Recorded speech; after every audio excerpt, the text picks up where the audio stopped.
Bonjour et bienvenue, je suis très heureux de vous retrouver aujourd'hui. J'ai envie d'aborder un thème alors que vous connaissez obligatoirement. Parce qu'on a dû vous le dire 20 millions de fois au moins. Et je vais enfoncer le clou aujourd'hui. Pourquoi? Parce que je vais vous parler d'être positif. Ça sert à quoi d'être positif? Et puis surtout, pourquoi on vous demande de l'être?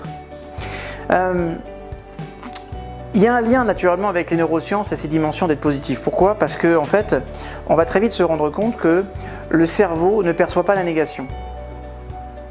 J'explique. Le cerveau ne perçoit pas la négation. Ça veut dire quoi? C'est-à-dire qu'à chaque fois que vous formulez quelque chose d'un point de vue purement négatif, le cerveau ne l'appréhende pas.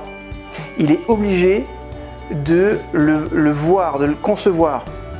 J'explique. Si je dis par exemple à ma fille « Chérie, ne renverse pas ton verre, s'il te plaît ». Pour me comprendre, elle est obligée d'imaginer le verre renversé. Vous voyez ce que je veux dire ou pas? Donc ça, c'est très important ce que je suis en train de vous dire. Parce qu'en fait, on s'aperçoit que comme le cerveau ne perçoit pas la négation, quand on demande quelque chose sur une base formulée négativement, ça va impacter chez l'autre, et chez soi aussi, je reviendrai là-dessus dans quelques instants, ça va impacter chez l'autre et chez soi des représentations mentales qui vont à l'opposé de ce que nous voulons. Et il y a un lien très fort qui s'appelle le lien cognitivo-comportemental qui fait que les idées que je vais avoir dans ma boîte crânienne, je vais les reproduire à travers mes gestes. D'accord? C'est-à-dire ce que j'ai là, je le produis ici. Donc quand je dis à ma fille ne renverse pas ton verre et qu'elle imagine le verre renversé, qu'est-ce qui se passe? Elle va me regarder, elle va faire quoi? Et le verre se renverse. Et pour peu que je sois un mauvais papa, je vais confondre comportement et personnalité. Et je vais lui dire, rappelez-vous sur l'être, tu es maladroite. Le pire. Ok. Donc vous comprenez bien que quand on demande quelque chose comme ça, et qu'on le formule de cette façon, la représentation mentale étant l'opposé, on obtient le contraire de ce que l'on veut. Ce qui est dingue, parce que finalement on a le sentiment qu'en vrai, quand on communique les choses, quand on les formule, on a réellement le sentiment que c'est clair. Ben non, ça ne l'est pas. Ça ne l'est tellement pas qu'un jour, j'étais avec l'équipe de France de judo à Maribor. Alors il s'est passé quelque chose de très intéressant ce week-end-là. Honnêtement, l'équipe de France masculine, on ne peut pas dire qu'ils étaient au top en termes de résultats. Et puis on avait aussi une montée en liste de l'ensemble des pays de cette planète. Avant cette compétition, genre 2-3 ans avant, il y avait 12 pays en liste. Avec l'ouverture des pays de l'Est, ils sont arrivés à 22 pays. Vous imaginez ce que ça représente.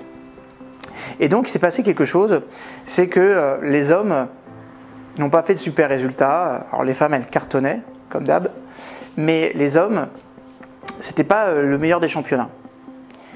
Et puis il y en a un qui est qualifié, un petit jeune comme ça, poids lourd. Donc poids lourd, vous imaginez, on passe derrière David Douillet. Donc il y a des attentes, il y a de la pression, il y a de l'enjeu. Et il arrive pour se qualifier pour les demi-finales. Et là, il tombe contre un Italien. Et il se passe quelque chose.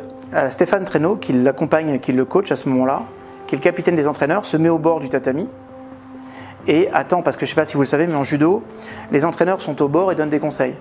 Il s'est passé un truc assez intéressant ce jour-là, c'est que l'Italien, lui, son entraîneur, ne s'est pas déplacé. Il est allé le voir, il lui a mis une tape sur l'épaule et il lui a dit, écoute, vas-y, je te fais confiance. C'est vraiment quelque chose de ce genre-là. Et c'est ça que je trouvais déjà intéressant, c'est qu'il était en train de lui dire, t'as pas besoin de moi, tu vas pouvoir gérer seul. En termes d'induction sportive, c'est très fort. Le combat est assez rude, très beau combat de poids lourd, très technique, puissant. Et puis à un moment donné, il se passe quelque chose. Stéphane Treno, le capitaine des entraîneurs, va faire une erreur. Il dit « Ne laisse pas ta main devant, il va te la prendre. Ne laisse pas ta main devant. Ne laisse pas ta main devant. » Vous imaginez bien ce qui se passe. Le pauvre garçon va faire juste ça. L'Italien va lui prendre son bras, va lui retourner, il pond et il gagne le combat. Stéphane Treno était à ce moment-là en furie. Il jette son carnet par terre, il fait « Mais merde, je te l'ai dit, ne laisse pas ta main devant !» Et on voit ce pauvre garçon qui est au sol, qui ne comprend pas ce qui vient de lui arriver. Et on sent qu'il y a une confusion quelque part. Moi, je suis là, avec mon survêtement blanc, je je prends des notes. Et puis je vois Stéphane Traîneau qui tourne comme ça, comme un lion en cage. Puis à un moment, il vient me voir et puis il me dit mais quel con, mais quel con. Et je dis quoi? Il me dit oh, putain, je lui dis ne laisse pas ta main devant. Et là je lui dis Stéphane, excuse-moi, mais dans ta communication, je crois vraiment que c'est toi qui a fait qu'il a mis sa main devant. Non mais t'es complètement con aussi, toi, t'es consultant, mais dans le consultant il y a con. Alors si en plus les consultants ils nous disent n'importe quoi, ok Stéphane, retourne-toi et n'imagine pas Sophie Marceau à moitié nue, là maintenant. Ne l'imagine pas, je t'interdis de l'imaginer. Quand je lui dis ça, j'ai le sentiment qu'on pouvait entendre ces neurones qui faisaient... Il y avait une vraie prise de conscience qui venait de se produire. Et je dis, tu vois, c'est ça qui est important. Si tu veux obtenir quelque chose, dis ce que tu veux. Ne formule pas ce que tu ne veux pas. Parce que sinon, c'est exactement ce que tu vas obtenir. Alors qu'est-ce qu'il... Bah vas-y, qu'est-ce qu'il aurait fallu que je lui dise? Garde ta main près de ton corps. Ou chope-lui une partie de son kimono. Qu'est-ce que tu aurais voulu qu'il se passe? Ben, en fait, moi j'aurais voulu qu'il assure son kumikata. Ben, fallait lui dire, assure ton kumikata, plus haut, plus bas, à droite, à gauche, assure-le. Vous voyez ce que je veux dire? C'est super important, parce qu'en plus, dans notre culture, qu'est-ce qu'on va remarquer? Mais qu'on communique souvent de façon négative, avec les personnes que nous aimons, et pire encore, avec nous-mêmes. Et c'est ça qui parfois est le plus dommageable. Pourquoi? Parce qu'en fait, régulièrement, on se pose des questions, on se donne des affirmations, mais si elles sont négatives, eh bien curieusement, on s'auto-programme à obtenir ce que l'on veut pas. Par exemple, quand je dis « mais je veux plus de problèmes comme ça », ben, je suis obligé de visualiser tous mes problèmes. Du coup, ma conscience tout entière baigne dans le problème. Et si vous revenez sur le cours du système réticule activateur, qu'est-ce qui se produit? Je vais porter toute mon attention ce sur quoi ma conscience est focalisée. Donc du coup, en fait, en réalité, je l'augmente de façon invariable. Vous comprenez le cheminement?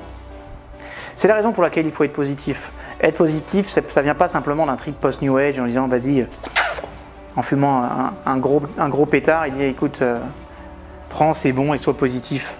Non, pas du tout. Être positif, c'est vraiment neurologiquement une stratégie qui est hyper efficace. Quand vous communiquez, dites ce que vous voulez, plutôt que ce que vous ne voulez pas. C'est pareil, l'autre jour, je prenais ma voiture sur l'autoroute en direction de la Normandie, et il y avait des panneaux indicateurs, vous savez. Alors, c'était pire, là, c'était ne roulez pas trop vite, vous allez avoir un accident. Quand je roule et que je vois ça, et ben en fait, dans ma tête, je m'imagine que je vais vite. Et en plus, l'induction positive, c'est vous allez avoir un accident. J'ai quand même pris le temps de m'arrêter à la SAPN, qui est la Société des autoroutes Paris-Normandie, pour leur dire qu'il fallait peut-être changer le panneau parce que c'était important, et ils l'ont fait. Et voilà, ce sont des jeunes intelligents. Et par rapport à Stéphane Traîneau, il s'est passé quelque chose de très sympathique, c'est qu'il est allé voir son compétiteur, il a repris toute la responsabilité du poids de la défaite, et c'est ça aussi qu'on voyait que c'était un bon entraîneur, quelqu'un de sain et positif. Et donc tout se termine bien et c'est un apprentissage supplémentaire. Et pour l'entraîneur et pour le compétiteur. Mais pour vous, pensez positif. Tout le temps, tout le temps, tout le temps. Vous voulez formuler quelque chose, vous écrivez quelque chose, vous rédigez une lettre de vente, vous voulez obtenir quelque chose, dites ce que vous voulez. Arrêtez de formuler ce que vous ne voulez pas. Ça ne fonctionne pas et ce n'est pas une stratégie gagnante. C'est clair pour vous? Bon, bah puisque c'est clair, je vous retrouve sur une prochaine vidéo. Ça s'est formulé positivement. Je vous remercie pour vos commentaires, pour vos partages sur les différents sites internet. Ça s'est formulé positivement aussi. Et puis, une fois encore, je suis très heureux d'être là. Donc, à très bientôt.